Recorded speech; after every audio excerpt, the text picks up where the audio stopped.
Hello everybody, video here for you today. Beyond Oak Island is a show in which the History Channel and Rick and Marty Lagina get involved with other treasure mysteries. If you missed any of my recaps of The Curse of Oak Island or Beyond Oak Island, there's a link to the playlist in the upper right. Let's get into it. This is the no cap recap of Season 3, Episode 8, called Captain Bellamy's Bounty. Rick Lagina, Maddie Blake, and diver Tony Sampson traveled to Cape Cod, Massachusetts to dive with Tony's friends that found the remains of the Whydah Galley, a state-of-the-art slave trading ship. And Whydah is spelled W-H-Y-D-A-H, Whydah Galley. They didn't talk about it, but I assume like maybe it means widow.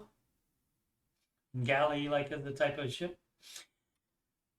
Anyway, during the heyday of piracy in the Americas, Englishman Sam Bellamy was among the most notorious and captured 54 ships during his 2-year career.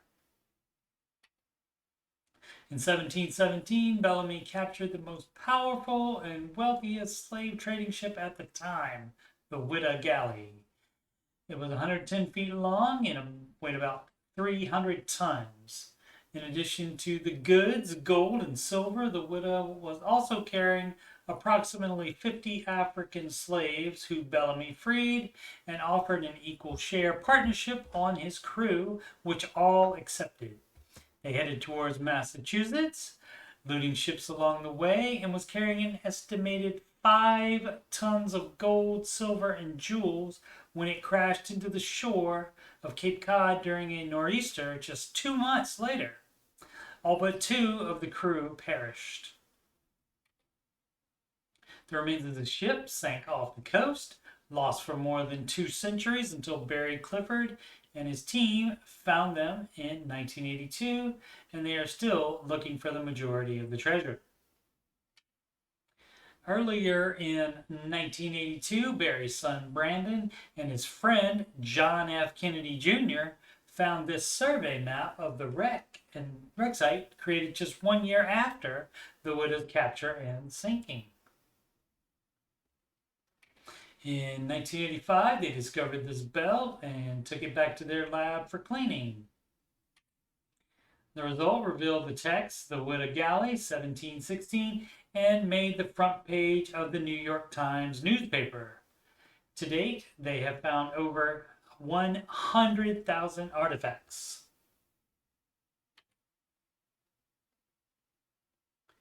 They have 2 museums already and are building a 3rd. They haven't sold anything, they are keeping everything together. The Cliffords have discovered 61 cannons and have recovered about 50 of them, some of which were already antiques in 1717.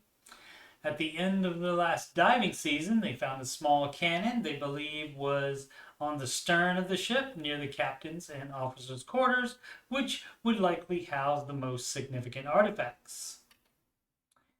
The group goes out to the wreck site and use side-scan sonar on the target area to find promising stern locations.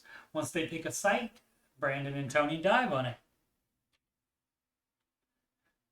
They discover this big piece of shaped wood, and the metal detector gets a bunch of hits all around, which they think are spikes.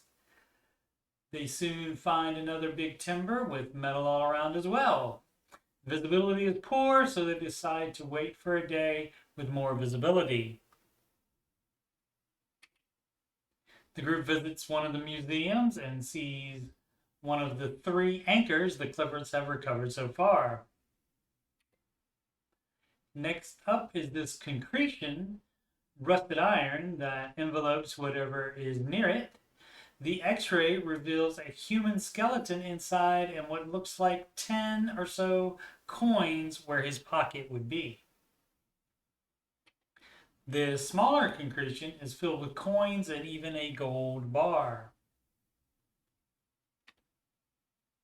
Back on the water, visibility is still very bad, but Brandon does find something that sets off the metal detector. It turns out to be the Spanish silver 8 real coin.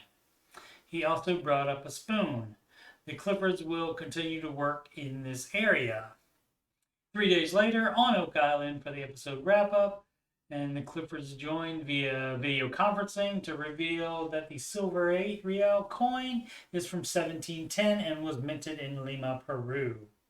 I'll continue to catch up recapping season 3 of Beyond Oak Island episodes. And once again, I am Coach Steve Money, Ramsey Solutions, certified financial coach, not a financial certified speaker though, certified financial coach. And you can schedule a free financial coaching consultation / assessment with me if you got money problems or you just want to make sure you're on the right track.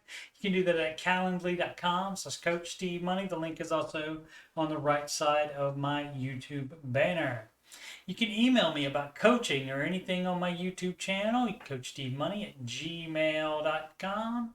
Channel donations can go to paypal.me/Coach Steve Money. You can add me on the gram at Coach Steve Money. And, of course, this YouTube channel is youtube.com/Coach Steve Money. Thank you so very much for watching.